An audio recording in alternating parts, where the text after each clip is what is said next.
The suicide squad 2021 में आई action और adventure से भरपूर मूवी है। फिल्म की शुरुआत अमांडा नाम की एक लेडी से होती है जो कि एक क्रिमिनल टीम तैयार कर रही है, या यूं कह लें कि सुसाइड स्क्वाड तैयार कर रही है। पर हैरानी की बात ये होती है कि वो उनकी बॉडी के अंदर बॉम्ब भी फिट करवा देती है कि अगर वो भागे तो ये बॉम्ब फट जाएगा। अमांडा के द्वारा बनाई गई इस टीम में इंसानों के साथ साथ जानवर यानी एनिमल्स भी होते हैं। बात की जाए मूवी के मेन कैरेक्टर की तो वो है हार्ली क्विन। फिल्म का प्लॉट ऐसा है कि सब लोग एक आइलैंड पर पहुंचते हैं और एक एक कर कूदने लगते हैं। जैसा कि बताया गया कि इस स्क्वाड में जानवर भी हैं, लेकिन पानी में कूदने के बाद उनसे तैरा नहीं जाता, वो हाथ पैर मारने लगते हैं। तभी एक सुनहरे बालों वाला आदमी जिसका नाम सेवांत है वहां पहुंच जाता है और उन्हें अपने साथ तैरा के किनारे पर ले आता है, लेकिन तब तक वो बेचारा मर चुका होता है।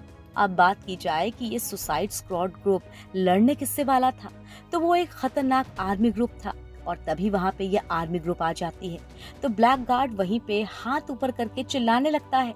आर्मी के लोग बाउंड्री बना के इनको चारों तरफ से घेर लेते हैं और ब्लैक गार्ड के मुंह पे फायरिंग करते हैं, जिससे उसके मुंह की स्किन फट जाती है और वो वहीं पे मुंह के बल गिर जाता है। उधर अमांडा इन सब के ऊपर नजर रखती है और कहती है कि चाहे जो भी हो जाए तुम लोग वहाँ से पीछे नहीं हटोगे। इस बात का फायदा उठाते हुए फिल्म की मेन कैरेक्टर हार्ली क्विन अपनी बड़ी सी गन से आर्मी की तरफ शूट करती है, जिससे उसके काफी सारे लोग इस ब्लास्ट में मारे जाते हैं और यहीं से फिल्म में असली लड़ाई की शुरुआत होती है। सुसाइड स्क्वाड और आर्मी के बीच फायरिंग शुरू हो जाती है। इस बीच हार्ली क्विन अपनी जान बचाते हुए एक पत्थर के पीछे आकर छिप जाती है और उसी के पीछे टीम का एक मेंबर आके उसके साथ बैठ जाता है। टीजे के नाम का एक आदमी जो कि टीम का हिस्सा होता है वो आर्मी से लड़ाई करता है। इधर सेवन वहीं सुनहरे लंबे वाला आदमी डर जाता है और डर के भागने लगता है वहां से, क्योंकि अमांडा इन सब की हरकतों पर नजर रख रही होती है।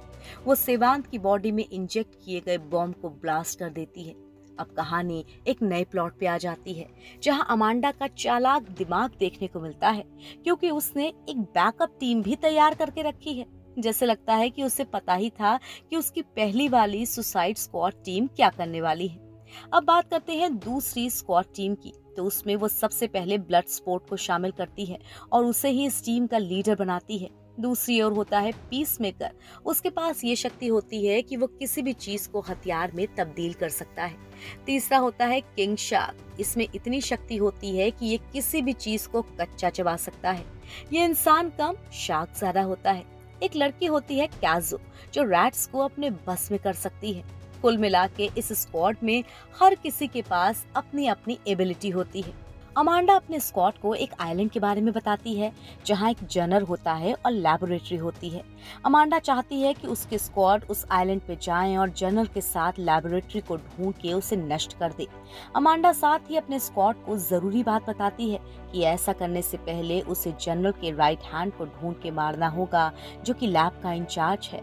इधर अपनी जान बचाने के लिए हार्ली और फ्लैग भागते हैं, लेकिन हार्ली को आर्मी के लोग पकड़ लेते हैं और फ्लैग को आइलैंड के लोग। फिल्म में अब एक नया मोड़ देखने को मिलता है जहां नया सुसाइड स्क्वाड आइलैंड पे आ जाता है, लेकिन रात होने की वजह से वो आराम करने की सोचता है। अचानक रात में ब्लड स्पोर्ट की आंख खुलती है और वो देखता है कि शार्क भूखा होने की वजह से उस लड़की कैज़ो को ही खाने लगता है। ये देख ब्लड स्पोर्ट चिल्लाता है और शार्क पे गन से फायर करता है, लेकिन उसे ज्यादा चोट नहीं आती। अपने बचाव में कैज़ो वहां चूहों को बुला लेती है, जिससे शार्क को इतना फर्क नहीं पड़ता, लेकिन ब्लड स्पोर्ट डर जाता है क्योंकि उसे चूहों से डर लगता है। इस हादसे के बाद कैज़ो शार्क के पास जाती है और प्यार से उसे समझाती है कि देखो हम सब दोस्त हैं और एक मिशन पे आए हैं। शार्क ये बात समझ जाता है, लेकिन स्क्वाड के बाकी लोग उसे कभी अपना दोस्त नहीं समझते। इधर अमांडा का आदेश होता है कि वो लोग फ्लैग को आइलैंड के लोगों से बचाएं, जो कि एक ट्राइब होती है। जब स्क्वाड फ्लैग को बचाने जाते हैं तो थोड़ी लड़ाई के बाद पता चलता है कि ट्राइब के लोगों ने फ्लैग को पकड़ा नहीं बल्कि जनरल से बचा के रखा है, और ट्राइब के लोग भी जनरल को पसंद नहीं करते। ट्राइब की लीडर स्क्वाड पे गुस्सा जाहिर करती है कि तुम लोगों ने बिना पूरी बात जाने मेरे लोगों को मार दिया।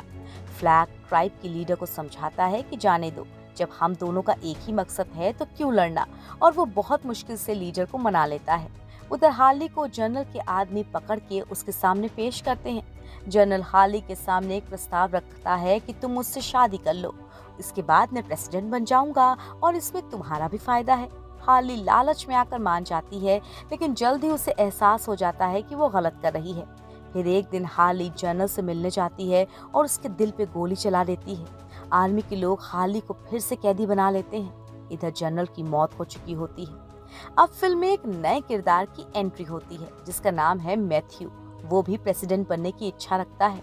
उधर सुसाइड स्क्वाड एक बस में होता है और क्लब की तरफ जाते हैं जहां वो एंजॉय करते हैं।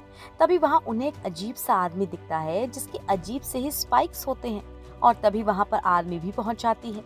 ये देखते ही ब्लड स्पोर्ट पोल्का डॉट काजो के साथ उस अजीब से स्पाइक वाले आदमी को बाहर निकाल देता है और खुद पीसमेकर के साथ आर्मी के सामने आ जाता है। उधर आर्मी बस में फ्लैग को पता चलता है कि हार्ली जिंदा है, तो वो आर्मी पे गुस्सा हो जाता है और आर्मी पे अटैक कर देता है, और इसी लड़ाई में बस टक्कर खा के गिर जाती है। लेकिन अच्छी बात ये कि बस से पीसमेकर, फ्लैग और ब्लड स्पोर्ट बिना किसी नुकसान के बाहर आ जाते हैं और डिसाइड करते हैं कि हार्ली को जनरल से बचाएंगे। उधर हार्ली मैथ्यू के कब्जे में होता है। मैथ्यू उस पर अटैक करता है और हार्ली से उसके पास्ट के बारे में पूछता है, और ये भी कि कौन लोग उसके पीछे पड़े हैं। लेकिन हार्ली उसे कुछ भी नहीं बताता। जब मैथ्यू उसे इलेक्ट्रिक शॉक देता है तो हार्ली बेहोश होने का ड्रामा करती है, और जैसे ही मैथ्यू जाने लगता है हार्ली अपने पैरों से मैथ्यू की गर्दन मोड़कर तोड़ देती है और पैर से चाबी निकालकर खुद को आजाद कर लेती है। वहां से भागते हुए हार्ली बहुत से लोगों से लड़ाई करती है। आखिरकार जब वो बाहर आती है तो वो फ्लैग, पीसमेकर और ब्लड स्पोर्ट को देखकर फ्लैग के गले लग जाती है और यहीं पर बारिश होने लगती है। अब जब स्क्वाड के सारे मेंबर एक साथ होते हैं तो वो लैब की तरफ जाते हैं जहां उनकी लड़ाई आर्मी से होती है। इधर मैथ्यू को इस बात की खबर हो जाती है। कैज़ो लैब के अंदर जाती है जहां उसे बहुत सारे क्रिएचर्स देखने को मिलते हैं। वो उनसे कांटेक्ट करने की कोशिश करती है। कैज़ो के सामने एक स्टारफिश आती है जो कि बहुत खतरनाक दिख रही होती है।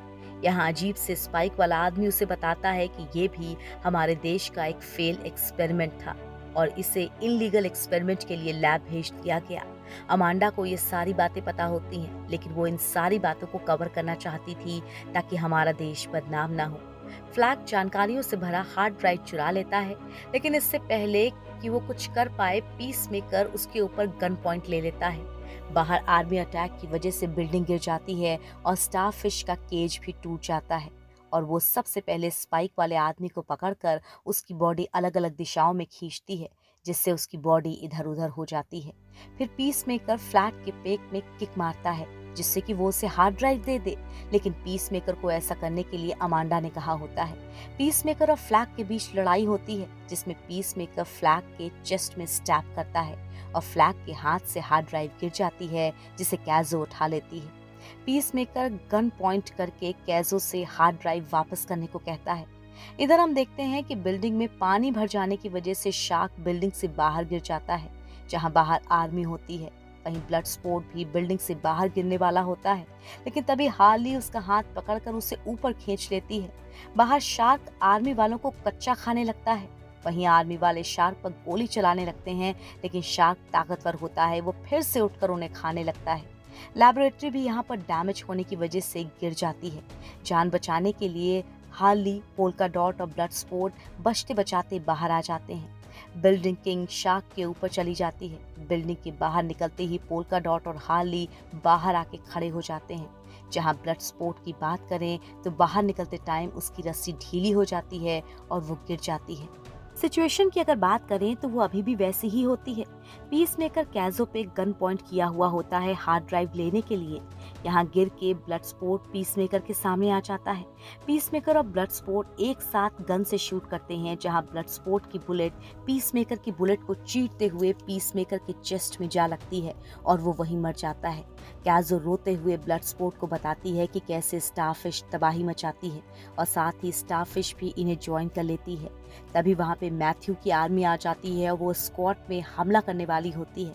तभी स्टारफिश सामने आ जाती है और आर्मी पे हमला करने लगती है। साथ ही वो अपने कुछ बच्चे भी दे देती है, लेकिन स्क्वाड को कुछ नहीं करती है। उधर स्टारफिश का बच्चा जिस पे गिरता है वो उसे कंज्यूम करके उसे भी मॉन्स्टर बना देता है। उधर अमांडा सुसाइड स्क्वाड से कहती है कि तुमने लैब को तबाह कर दिया है तो अब तुम लोग वापस आ सकते हो। लेकिन सुसाइड स्क्वाड अपनी सिटी को खतरे में कैसे देख सकता था और वो स्टारफिश से लड़ने लगता है। तभी अमांडा उन्हें कहती है कि मैं तुम्हें ब्लास्ट करके उड़ा दूंगी। तभी अमांडा के ऑफिस की एक लड़की उसे रॉड से मारती है क्योंकि वो भी उसकी ब्लैकमेलिंग से तबाह हो चुकी है। इधर स्कॉट स्टारफिश से लड़ता है और हार्ली स्टारफिश की आंख में अपने रॉड के साथ अंदर चली जाती है और स्टारफिश पीछे गिर जाती है। उसके बाद ब्लडस्पोर्ट अमांडा को ब्लैकमेल करता है कि ड्राइव हमारे पास है और तुम हमें फ्री कर दो। अमांडा को ऐसा करना ही पड़ता है। उसके बाद सारे के सारे आजाद होकर हेलीकॉप्टर में बैठकर चले जाते हैं। बात करें पीसमेकर की तो वो हॉस्पिटल में होता है और डॉक्टर्स उसका इलाज कर रहे होते हैं और यहीं पर इस फिल्म का अंत हो जाता है।